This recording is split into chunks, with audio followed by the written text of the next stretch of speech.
Assalamualaikum warahmatullahi wabarakatuh. Apa kabar sobat? Kembali lagi di channel ini. Untuk video kali ini kita akan membahas suatu mitos dari gunung lagi, yaitu mitos Gunung Lawu. Mari sobat, kita tonton sampai akhir supaya tidak terjadi kesalahpahaman. Mitos Gunung Lawu. Gunung Lawu merupakan gunung yang punya beragam panorama memukau yang terletak di perbatasan kabupaten. Juga memiliki 3 puncak, yaitu Hargo Dalem, Hargo Dumiling, dan puncak tertinggi bernama Hargo Dumilah. Tak cuma keindahannya, Gunung Lawu menyimpan segudang misteri, bahkan disebut sebagai sarangnya makhluk astral. Berikut 7 misteri yang terdapat di Gunung Lawu.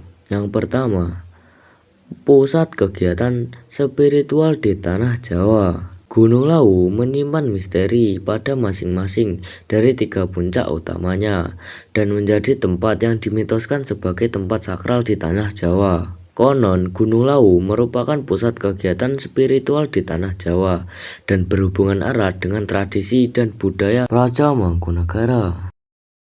Yang kedua, berbuat dan berkata sembarangan. Bagi para pendaki tentunya sudah tidak asing lagi dengan larangan atau pantangan saat mendaki Gunung Lawu. Setiap orang yang ingin datang ke wilayah tersebut diwajibkan memahami dan mematuhi aturan yang ada. Contohnya, berkata kasar, merusak alam, hingga berbuat tidak senonoh yang sangat dilarang.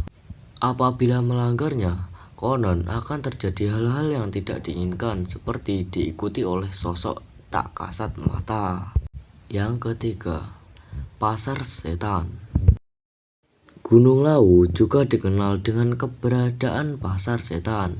Mitos ini pun menjadi perbincangan hangat bagi masyarakat, khususnya di kalangan para pendaki. Tak sedikit cerita yang pernah mendaki ke Gunung Lawu, mereka mendengar suara bising atau keramaian layaknya seperti pasar. Akan tetapi, itu hanyalah suara, namun penampakannya tidak terlihat oleh mata. Yang keempat, diikuti oleh penunggu.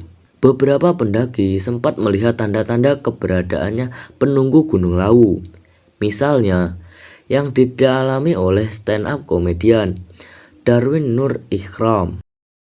Ia melakukan pendakian hanya berdua bersama temannya.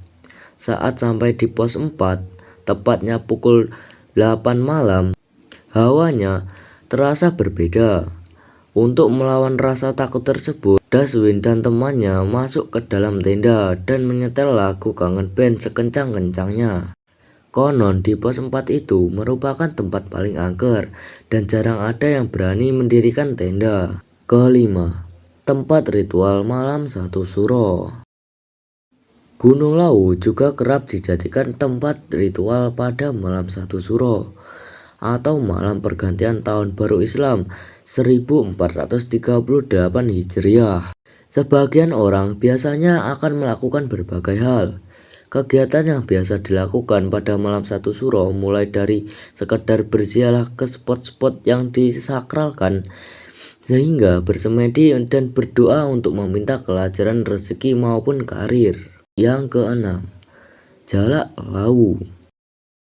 Beberapa cerita mengatakan keberadaan Jalak Lawu akan datang ketika ada pendaki yang tersesat. Seolah-olah burung berwarna hitam itu menuntun para pendaki agar dapat sampai ke tempat tujuan. Mitos yang mengatakan bahwa lawak Jalu ini merupakan jelmaan dari prajurit yang mengantarkan Prabu Brawijaya ke puncak Gunung Lawu. Yang ketujuh, warung tertinggi di Pulau Jawa. Selain terkenal dengan mitos hingga pasar setannya, di dekat puncak Gunung Lawu terdapat warung yang digadang-gadang sebagai warung tertinggi di Pulau Jawa. Penunggu warung ini bernama Mbok Yem.